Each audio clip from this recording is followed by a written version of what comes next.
Hello नमस्कार, आप सभी का स्वागत है सत्या फिजिक्स पर। मैं हूं सत्या साहू और आज से अपन शुरू करने वाले हैं 11th मैथमेटिक्स।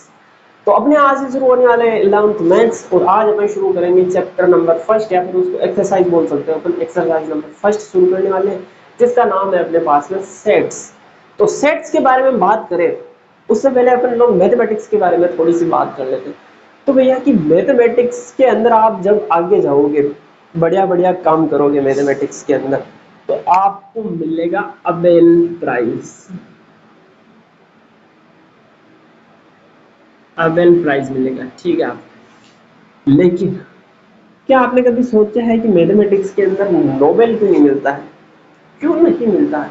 आखिर ये भेदभाव क्यों किया जाता है हमारे साथ, मैथमेटिक्स वालों के साथ में? सर हम तो सोच रहे थे कि मैथमेटिक्स में अच्छा सा काम करेंगे और नोबेल लेके आएंगे अपने लिए और अपने देश के लिए, लेकिन यहाँ पर तो नोबेल मिलता ही नहीं है मैथमेटिक्स के अंदर। क्यों? ऐसा क्यों होता है? ऐसा इसलिए होता है तो अपने जो नोबेल भैया थे जिनके नाम पर नोबेल प्राइज दिया जाता है, उनको उनके बारे में एक बड़ी इंटरेस्टिंग सी कहानी है, थी उसके बारे में सुन लेते हैं। तो नोबेल भैया की एक गर्लफ्रेंड थी, जी। शादीशुदा तो वो थे नहीं, उन्होंने जिंदगी भर ब्याह नहीं किया क्योंकि उससे बहुत सच्चा वाला प्यार करते थे। तो उनकी जो जीएफ थी वो एक मैथमेटिशियन के साथ में और रिलेशन में थी, यानी कि वो नोबेल भैया को चीट कर रही थी। अपने नोबेल भैया थे, नोबेल भैया उनकी गर्लफ्रेंड से बहुत ही ट्रू वाला ट्रू लव करते थे, ट्रू लव करते थे, ठीक है। लेकिन उनकी जीएफ का ट्रू लव कोई और था, जो एक बंदा था मैथमेटिक्स के अंदर। वो मैथमेटिक्स के अंदर काफी ज्यादा माहिर भी था। इस वजह से नोबेल भैया को ऐसा लगा कि अगर मैंने मैथमेटिक्स के अंदर भी नोबेल देना शुरू कर दिया तो उस बंदे को नोबेल मिल जाएगा, जो कि उनकी जीएफ का सनम है।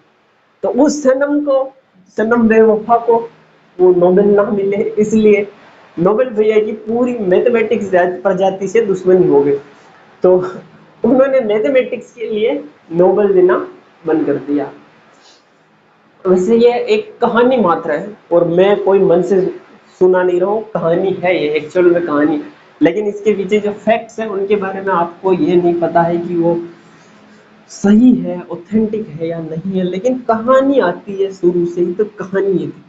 बाकी दूसरा इसका रीजन ये है कि नोबेल भैया को मैथमेटिक्स में कोई इंटरेस्ट नहीं था। उनका जो फील्ड था वो था फिजिक्स और केमिस्ट्री का, और उन्होंने शांति का नोबेल पुरस्कार इसलिए दिया क्योंकि जब उन्होंने डायनामाइट की खोज की थी, उसके बाद में वो ज्यादा फेमस हुए थे। तो उन्होंने डायनामाइट की जब खोज की थी तो तब उन्हें लोग मौत का सौदागर कहने लग गए थे।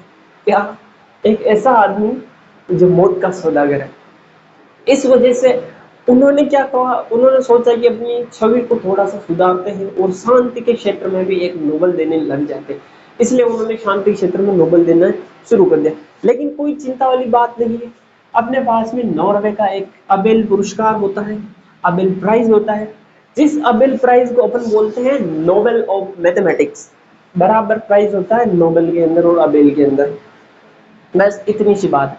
अब अपन आ जाते हैं अपने मेन टॉपिक पर और एक्सरसाइज फर्स्ट के ऊपर। अपने पास में एक्सरसाइज फर्स्ट है, सेट्स। यहाँ पर जो सेट्स है अपने पास में, सेट, ये वो वाला सेट नहीं जो तुम आए दिन करते रहते हो और छोड़ते रहते हो, सेट हो या नहीं, ये वो वाला सेट नहीं। ये अपने पास में सेट है कलेक्शन। एक अपने पास में किसी चीज का कलेक्शन होता है तो उसको अपन क्या बोलते हैं, सेट। तो सेट की डेफिनेशन अपने पास में आती है, सेट की डेफिनेशन कुछ इस प्रकार से आती है अपने पास में, collection of well defined distinct objects. तो अपने को एक ऐसा कलेक्शन लेना है जो अपने पास में वेल डिफाइंड है, ठीक है। वो अपने पास में क्या हो जाता है, सेट हो जाता है। फॉर एग्जाम्पल के लिए हम देख सकते हैं जैसे कि अपने पास में 11th की बुक्स को ले लो। 11th की बुक के अंदर अपने पास में क्या क्या है, हिंदी है, इंग्लिश है, मैथमेटिक्स है, फिजिक्स है, केमिस्ट्री, और किसी के अदर सब्जेक्ट हो तो पता नहीं, मेरे ध्यान में बस ये तीन पांचों ही। तो 11th क्लास के अंदर अपने पास में 5 सब्जेक्ट होते हैं। अब 5 सब्जेक्ट को अपन क्या बोल सकते हैं, कलेक्शन होना चाहिए और सब डिस्टिंक्ट होने चाहिए, हर एक अलग होना चाहिए अपने। तो ये अपने पास में क्या हो गया, 11th क्लास की सब्जेक्ट का एक सेट हो गया अपने पास में। अगर मैं इसके अंदर 2 फिजिक्स की बुक देखूं, जैसे कि आपने एक कहीं पे बुक शॉप पे आप बुक्स लेने गए, तो आपने क्या कहा, Hindi, English, mathematics and physics और केमिस्ट्री की आपको क्या चाहिए, बुक्स चाहिए, उनका एक सेट चाहिए। तो आपको वो हर एक बुक ही देगा। लेकिन अगर आप ऐसे कह दो उसको कि मेरे को 2 फिजिक्स की दे दो, 2 केमिस्ट्री की दे दो, और आप 2 हिंदी की दे दो और 2 इंग्लिश की दे दो, तो आपके पास में कितने सेट हो जाएंगे, 2 सेट हो जाएंगे। क्यों, 11th क्लास के आपके पास में 2 सेट हो जाएंगे। 2 सेट से मेरा मतलब है कि एक पूरे सेट के अंदर जो पांचों आपके ऑब्जेक्ट्स है, जिनको एलिमेंट्स बोलते हैं, किसी भी सेट के अंदर जो अपने पास में ऑब्जेक्ट्स होते हैं उनको एलिमेंट्स बोलते हैं अपन। तो जितने भी ज्यादा एलिमेंट्स हैं, यानी कि अपने पास में यहाँ पर क्या है, बुक्स है, वो सारी डिस्टिंक्ट होनी चाहिए। डिस्टिंक्ट मतलब अलग अलग होनी चाहिए अपने पास। तो यहाँ पर पांचों डिस्टिंक्ट है, यानी Hindi, English, mathematics, physics, chemistry, पांचों अलग अलग है। तो ये अपने पास में क्या हो गया, डिस्टिंक्ट और वेल डिफाइंड है अपने पास में, यानी कि ये अपने पास में क्या है, 11th की बुक्स का सेट है अपने पास में। सेट के अंदर जो अपने पास में एलिमेंट्स होते हैं, इनको बोलते हैं अपन, जैसे ये जो अपने पास में जो भी होते हैं इनको बोलते हैं एलिमेंट्स। सेट के अंदर अपने जो भी जितने भी एलिमेंट्स होते हैं उनका जो अपने पास में अरेंजमेंट का जो क्रम होता है, उनकी सीरीज होती है, अरेंजमेंट अपन कैसे करते हैं उस पर डिपेंड नहीं करता है कि सेट चेंज हो जाएगा। जैसे कि अपने पास में 11th की बुक्स का एक सेट है, ठीक है, आपने सेट कुछ ऐसे जमाया, सबसे नीचे रखी हिंदी की बुक को, फिर उसके ऊपर रखी इंग्लिश की बुक को, फिर उसके ऊपर रखी मैथमेटिक्स, फिर उसके ऊपर फिजिक्स, और फिर उसके ऊपर केमिस्ट्री को रखा। अब आपकी ही एक दोस्त है पिंकी, पिंकी आई, तो उसने कुछ ऐसे जमा दिया, इंग्लिश, हिंदी, फिजिक्स, केमिस्ट्री और मैथमेटिक्स, कुछ इस प्रकार से उसने इसको जमा दिया।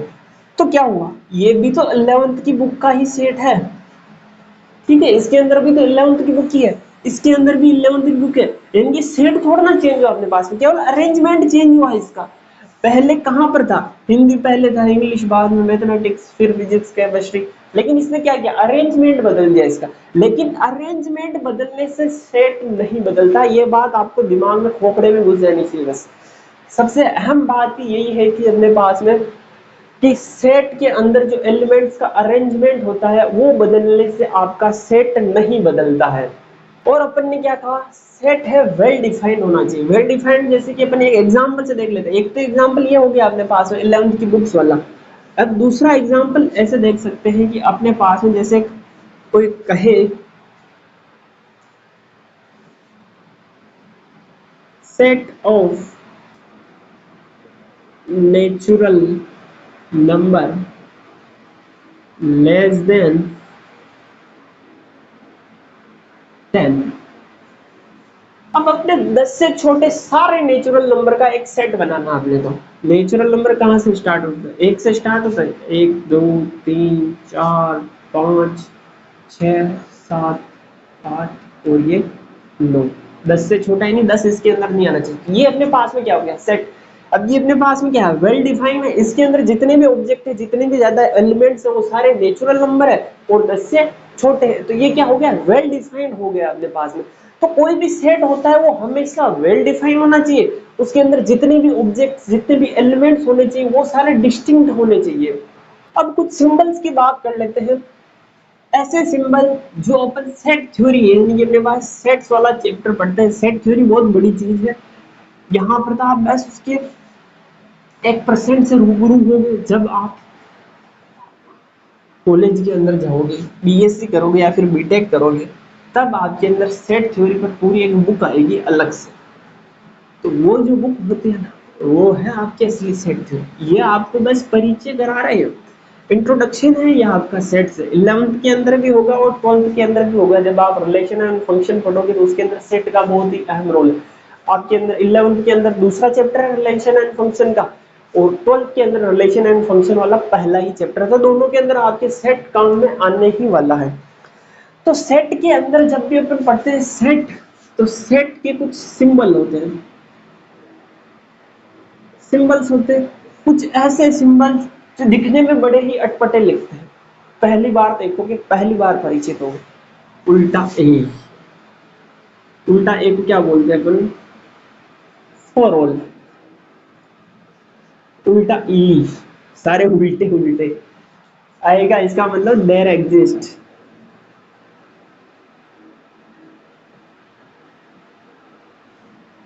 और आता है आपके ऐसे, ये दो बिंदियां या फिर ऐसे आपके खड़ी बाई, तो इसको भी बोलते हैं अपन सच दैट। और आता है आपके एप्सिलॉन। एप्सिलॉन वैसे फिजिक्स के अंदर आप पढ़ोगे, एप्सिलॉन होता है, इसको एप्सिलॉन बोलते हैं, इसको बोलना तो सीख ही लो, एप्सिलॉन होता है इसका मतलब। और इसको अपन बोलते हैं बिलोंग्स टू। और हाँ फिलहाल ये काफी है, इनको छाप लो एक बार, इनको बड़े से याद करना है। ये उल्टा ए क्या बताता है, उल्टा ई क्या बताता है, ये दो बिंदियां होती है क्या बताता है, ये ई होता है एक अलग ही तरीके से लिखा हुआ, इसको बोलते हैं एप्सिलॉन। क्या बोलते हैं इसको? एप्सिलॉन, या फिर एप्सिलॉन बोल दो, एप्सिलॉन बोल दो, अपनी अपनी मर्जी है, कैसे भी बोल सकते हो उसको। छाप लिया। अब अपन देखेंगे सेट को अपन रिप्रेजेंट कैसे करेंगे। तो सेट को रिप्रेजेंट करने के अपने पास में दो तरीके होते हैं। अब अपन पढ़ेंगे रिप्रेजेंटेशन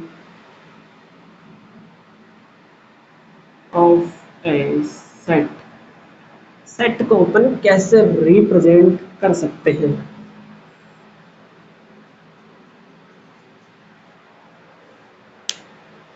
तो सेट को रिप्रेजेंट करने के अपने पास में दो मेथड है।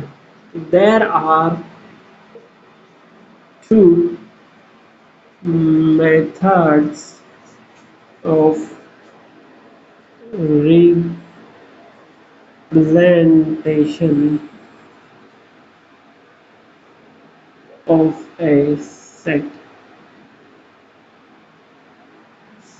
पहला होता है अपने पास में रोस्टर और टेबुलर फॉर्म। दूसरा होता है अपने पास में सेट बिल्डर फॉर। दोनों अलग अलग तरीके होते हैं अपने पास में सेट को रिप्रेजेंट करने के। रोस्टर या टेबुलर फॉर्म के अंदर तो अपन सेट को ऐसे बताते हैं, करली ब्रैकेट, या इसको अपन हिंदी में बोलते हैं मजला कोष्ठक। मजला यानी कि बीच वाला, छोटा बड़ा और फिर आता है मजला बीच वाला। इसको वैसे अपन इंग्लिश में पढ़ रहे थे, इंग्लिश में बोल देते हैं करली ब्रैकेट। तो करली ब्रैकेट के अंदर लिखते हैं अपन सेट को। सेट के अंदर जितने भी एलिमेंट हैं उनको अपन लिखते हैं A B C D E, ऐसे अपने पास में आगे से आगे एलिमेंट आते जाते हैं। जबकि अपने पास में दूसरा तरीका होता है set builder form. Set builder form के अंदर अपन ऐसे लिखते हैं सेट को कि उसको अपन कैसे बना सकते हैं एक सेट को, यानी कि रोस्टर फॉर्म को बनाने के लिए अपने पास में पहले सेट बिल्डर फॉर्म का होना जरूरी है। सेट बिल्डर फॉर्म कैसे लिखते हैं वो देखो। देखो इसको अपन एक एग्जांपल से समझते हैं। मैं इसको मिटाकर इसकी जगह एक नया सेट लिख रहा हूँ, जिसको अपन दोनों रूप में लिखेंगे, रोस्टर फॉर्म में भी लिखेंगे और सेट बिल्डर फॉर्म के अंदर भी लिखेंगे। तो पहला देख लो अपने पास में कोई सेट ए है, कुछ इस प्रकार है 2 4 6 8, कुछ ऐसा है अपने पास में सेट। और इसी को अपन सेट बिल्डर फॉर्म में लिखना चाहिए तो ऐसे करो। और यहाँ पर अपने पास में क्या है, x such that x is an even natural number less than 10। ये अपने पास में क्या हो गया, सेट बिल्डर फॉर्म में, यानी कि अपन इस वाली चीज से ये वाला अपन अपना क्या निकाल सकते हैं, सेट बना सकते हैं, नहीं बना सकते। एक्स क्या है अपने पास में, एक इवन नंबर है जो नेचुरल नंबर है अपने पास में, वो 10 से छोटा है। इवन 10 से छोटे कितने नंबर होते हैं, 2 से चालू चालू होते हैं अपने पास में। नेचुरल नंबर तो वैसे 1 से शुरू होता है, तो उसके अंदर पहला इवन नंबर क्या हो जाएगा, 2, फिर आएंगे 4, फिर 6, फिर 8, ऐसे अपने पास में आगे से आगे आते जाएंगे। तो अपन ऐसे भी लिख सकते हैं, इसी को अपन दूसरा रूप भी ऐसे भी लिख सकते हैं, जैसे कि a बराबर 2x such that x is less than equal 4 and greater than equal 1 and x belongs to natural number. ये अपन ऐसे भी लिख सकते हैं। इससे भी देखो अपने पास में यही वाला सेट आने वाला है, देखो एक रखो, इसकी जगह क्या आएगा, 2, 2 रखोगे यहाँ से, इसके बीच में से क्या आ रहा है, 2 भी इसी के बीच में आ रहा है, 2 रखो यहाँ तो 2 2 4, 3 रखो यहाँ से 3 2 6, और यहाँ पर 4 रख दो तो 4 multiply with 2 is equals to 8। तो अपने पास में क्या आ जाएगा, पूरा ये वाला सेट ही आ जाएगा। इसका एक और एग्जांपल देख लो सेट बिल्डर फॉर्म का, चलो इसको मैं मिटा देता हूँ फिर बताता हूँ।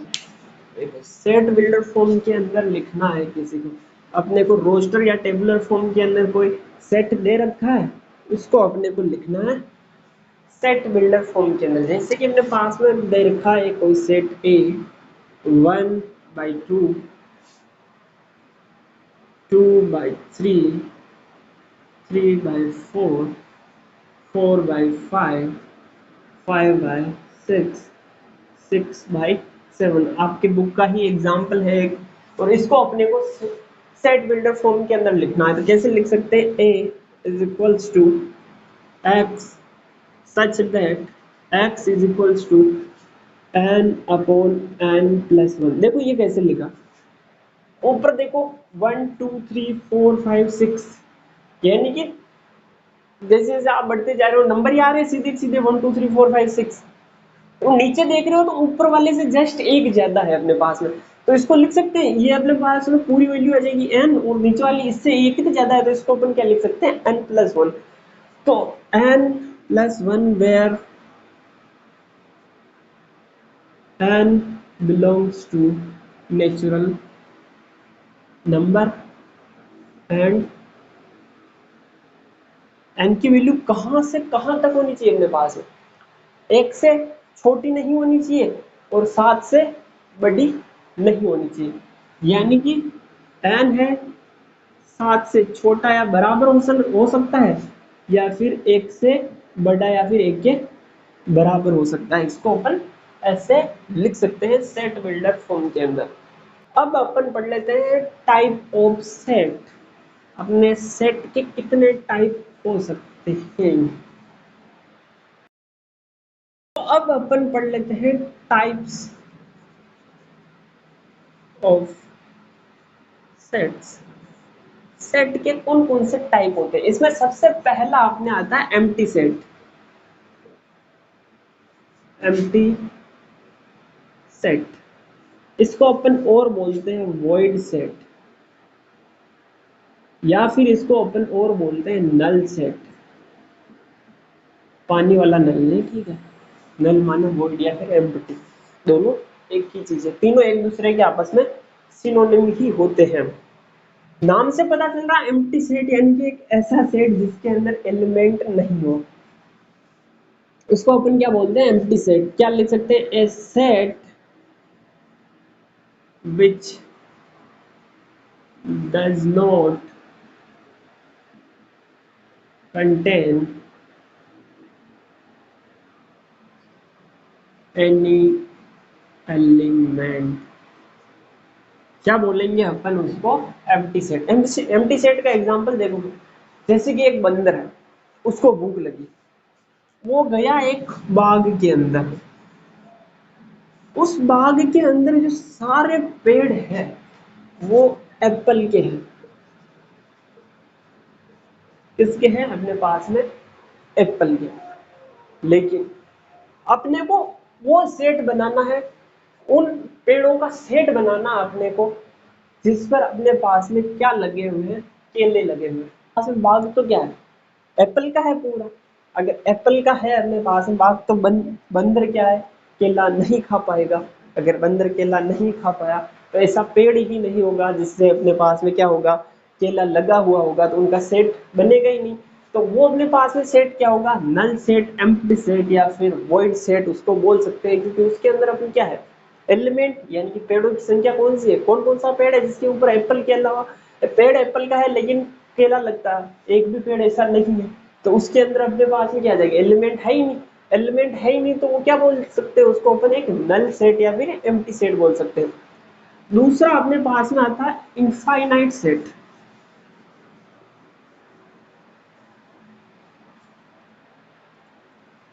दूसरा अपने पास में आता है इनफाइनाइट सेट। एक ऐसा सेट जिसके अंदर इनफाइनाइट एलिमेंट्स की संख्या हो, उसको क्या बोलेंगे अपन, infinite set. A set which has infinite number of elements। तीसरा आता है अपने पास में, ये इनफाइनाइट सेट का एग्जांपल देखना चाहो तो नेचुरल नंबर का सेट बोल लो, रियल नंबर का सेट बोल लो। अपने पास में जितने भी नंबर्स होते हैं उनके अपने पास में जो भी सेट आते हैं वो सेट क्या होते हैं, अपने पास में इनफाइनाइट सेट होते हैं। तीसरा अपने आता है finite set. Finite set, a set which has finite number of elements, क्या हो जाएगा अपने पास में फाइनाइट सेट। जैसे कि आपके पास में 10 से छोटे जितने भी इवन इंटीजर है या फिर इवन नेचुरल नंबर है, जैसे कि आपके 10 से भी छोटे, जैसे कि आपके पास में 10 से छोटे जितने भी इवन पॉजिटिव इंटीजर है उसके बारे में लिख सकते हो, या फिर इवन नेचुरल नंबर है उनके बारे में लिख सकते हो। तो अपने पास में क्या हो जाएगा कि फाइनाइट सेट क्या हो जाएगा, 2 4 6 एंड 8। 10 से छोटे ही चाहिए अपने पास में, तो ये अपने पास में क्या हो गया, एक फाइनाइट सेट। अब चौथा आता है अपने पास में equal set.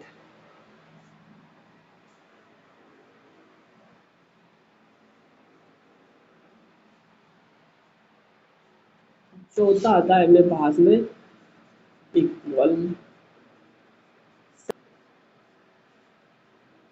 Two sets are said to be equal if both have same elements। अगर अपने पास में कोई दो सेट है और उनके हर एक के अंदर जो एलिमेंट है वो बराबर है, बराबर से मतलब जितने एलिमेंट इसके अंदर है वो के वही एलिमेंट उस दूसरे वाले सेट के अंदर है, तो अपन क्या बोल सकते हैं उसको, अपन इक्वल सेट। जैसे कि अपने पास में आपने बनाया था 11 की बुक्स का set, Hindi, English, mathematics, physics और केमिस्ट्री। पिंकी ने बनाया था अपने पास में, पिंकी ने कुछ अलग बनाया था, English, Hindi, physics, chemistry, mathematics, कुछ ऐसा बनाया था उसने। अब ये जो आपके पास में दो सेट है, ये दोनों एक ही सेट है, तो इसको अपन क्या बोल सकते हैं, इक्वल सेट। क्यों, क्योंकि इसके जो एलिमेंट है वो इसके भी एलिमेंट है, तो इनको अपन क्या बोल सकते हैं, इक्वल सेट। अब अपने पास में थ्योरी कंप्लीट हो गई है, अब अपने को करनी है एक्सरसाइज। एक्सरसाइज के क्वेश्चन मैं यहाँ पर नहीं लिखूंगा, आपको साइड में लिखे हुए दिखाई दे जाएंगे, मैं उनका स्क्रीनशॉट लगा दूंगा यहाँ पर, तो अपना फालतू का टाइम भी वेस्ट नहीं होगा। और इससे आगे का अपने पास है एक्सरसाइज 1.3 का है जिसको अपन सबसेट बोलते हैं, उसके बारे में अपन अगले वीडियो के अंदर चर्चा करेंगे। तो अपने पास में एक्सरसाइज 1.1 का पहला क्वेश्चन आता है, जिसके अंदर अपने को ये बताना है कि किसका सेट बन रहा है और किसका सेट नहीं बन रहा है। देख लो, the collection of all months of a year beginning with the letter J. ऐसे अपने पास में मंथ के नाम बताने, उनका सेट बनाना है जो जे से शुरू होते हैं। एक तो आता है अपने पास में जनवरी, दूसरा आता है जून, जुलाई, बस ये तीनों आते हैं। तो ये अपने पास में क्या होगा, इन तीनों का एक सेट बन गया। इन तीनों का सेट बन गया तो ये अपने पास में क्या है, डिफाइंड सेट है। सेकंड आप कर लेना, थर्ड आप कर लेना। पहले वाले की बता रहा हूँ, पहले के आप सारे कर लोगे लगभग लगभग। ये पहले का आप देखो 6 नंबर का, a collection of novels written by writer Munshi Premchand. अब मुंशी प्रेमचंद के द्वारा जितनी भी नॉवेल्स लिखी गई है उन सबके बारे में पता है अपने को कितनी है और कौन कौन सी है, तो वो भी एक वेल डिफाइंड सेट हो गया अपने पास में। The collection of all even integer, ये भी अपने पास में क्या हो गया, set. All even integer, integer positive भी होते हैं नेगेटिव होते हैं, इवन देखने अपने पास में 0 2 4 6 ऐसे ऐसे कहाँ तक, इनफाइनाइट तक जाएगा। माइनस में -2 -4 -6 और ऐसे कहाँ तक जाएगा, माइनस इनफाइनाइट तक जाएगा। तो ये अपने पास में क्या वेल डिफाइन है, वेल डिफाइन है। वो जरूर बात है कि इनफाइनाइट सेट बन रहा है, लेकिन वेल डिफाइन है और सेट बन रहा है अपने पास में। दूसरा आता है अपने पास में लेट सेट ए बराबर है अपने पास में, सेट ए दे रखा है अपने को,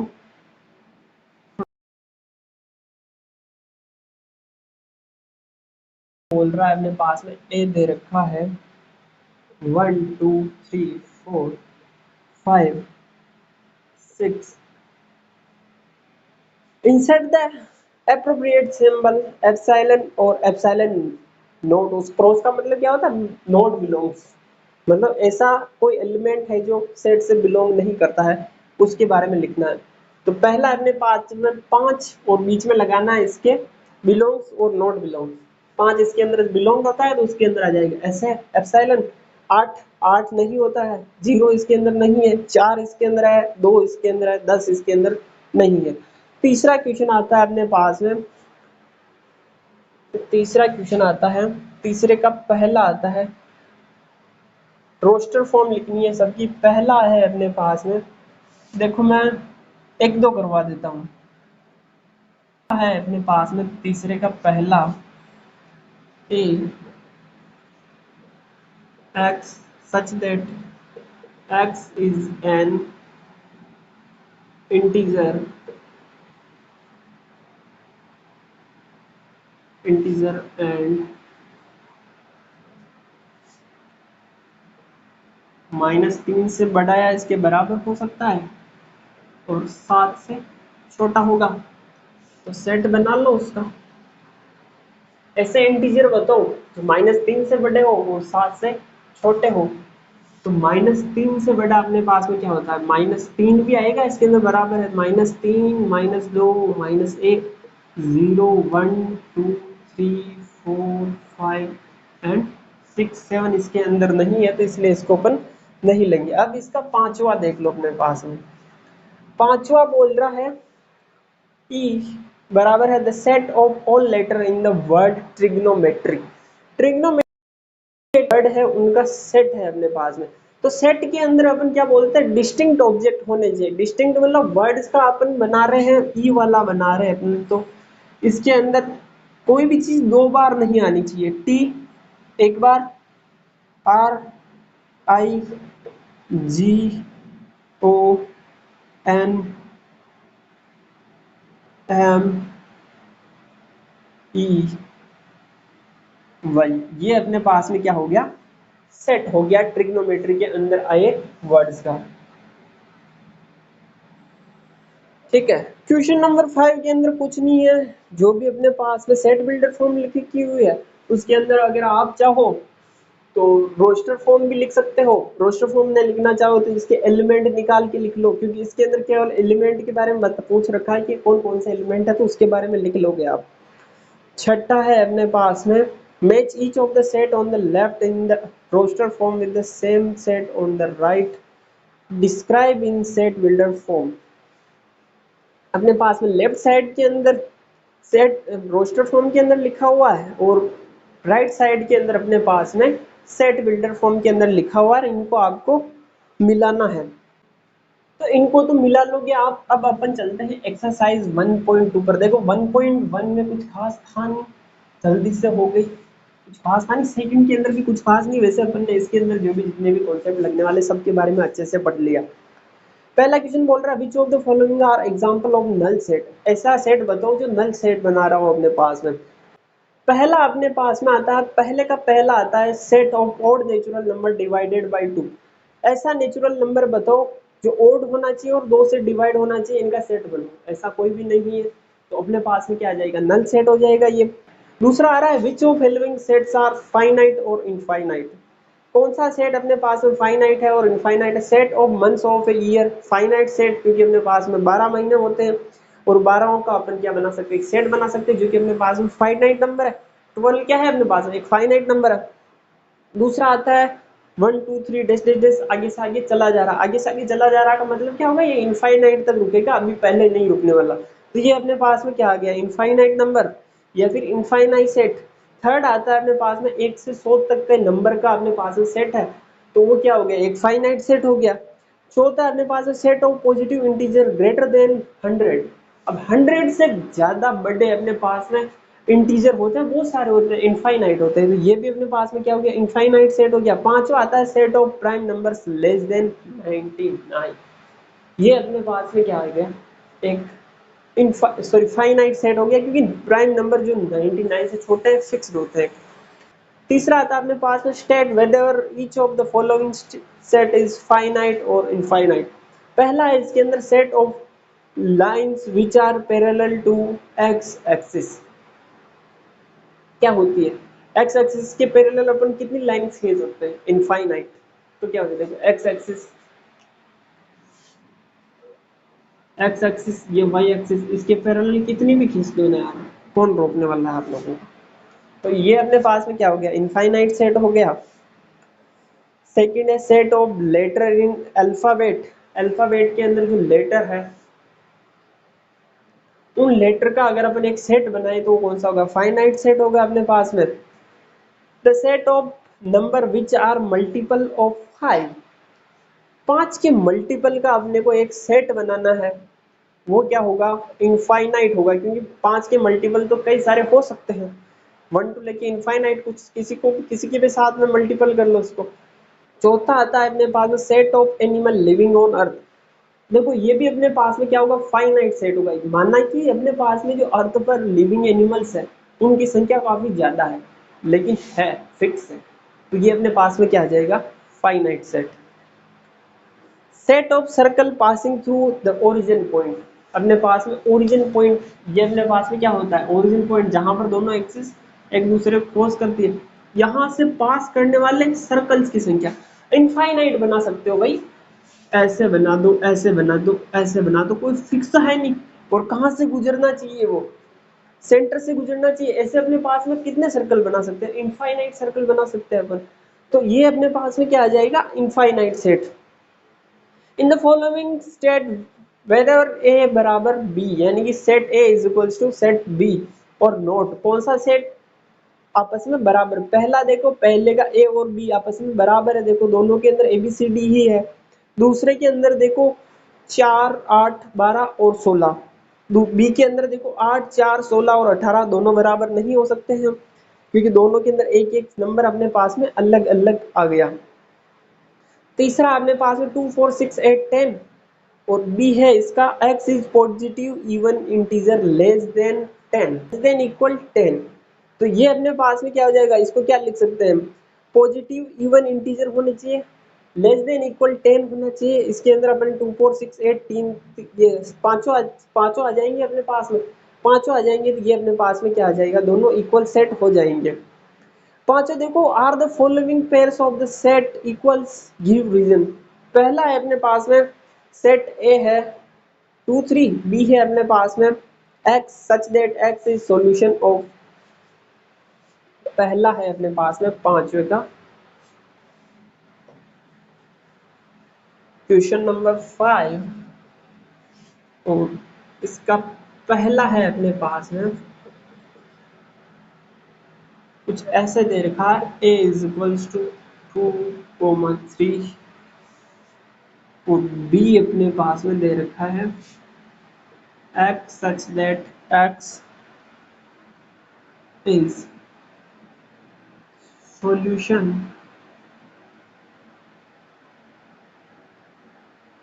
of